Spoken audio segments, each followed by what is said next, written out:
السلام عليكم ورحمة الله وبركاته. ببلش كماوت سبريد، مين ما بيتلخبطش فيهم بعد الفيديو ده إن شاء الله مش هتتلخبط فيهم. نذكرك بالصلاة والسلام على النبي عليه الصلاة والسلام ثم الاشتراك في القناة. ببلش ينشر شيء رسمي متعوب عليه وهي فعل متعدي. ينشر شيء رسمي متعوب عليه وهي فعل متعدي. يبقى فعل متعدي، يعني إيه فعل متعدي؟ يعني الفاعل بتاعها لازم يبقى موجود والمفعول بتاعها يبقى موجود. أحمد published the story. أحمد نشر القصة، يبقى أحمد موجود والقصة موجودة. طب لو الفاعل مشى، الفعل المتعدي لو الفاعل مشى منه يبقى بيتبنى للمجهول، يبقى الفعل المتعدي يبنى للمجهول. طيب بيبقى شكله إيه لما بيتبني للمجهول؟ بيبقى عندك فيرب تو بي والتصريف الثالث للفعل موجودين، فتقول the story was published. the story was published يبقى ينشر. publish فعل متعدي رسمي، فعل متعدي رسمي. طيب أمال كموت؟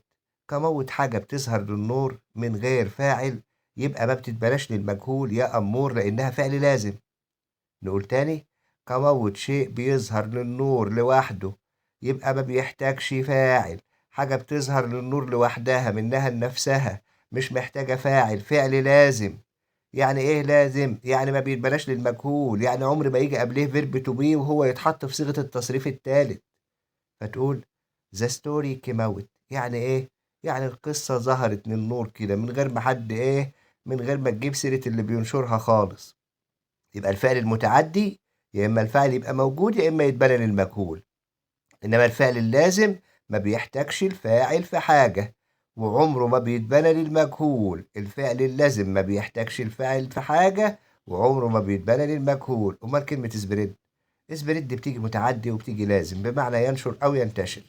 لكن خلي بالك ان سبريد عاملة زي الرياح. يعني ايه؟ يعني الحاجة اللي بتنتشر ومش محتاجة مجهود اصلا. زي ايه الحاجة اللي بتنتشر ومش محتاجة مجهود؟ زي الامراض، زي الشائعات، زي الأخبار. هي الحاجات دي بتنتشر ومش محتاجة مجهود، وزي الحرائق مش محتاجة مجهود، لأ مش محتاجة مجهود. فأنت تقول إيه؟ تقول the news spread quickly. الأخبار انتشرت بسرعة. the news spread quickly. الأخبار انتشرت بسرعة.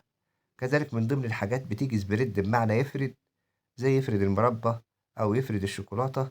طبعا الحاجات دي ما بتحتاجش برضه مجهود في إن هي تفرد. بنفكرك بالاشتراك في القناة ولو عجبك الفيديو تدوسنا لايك. السلام عليكم.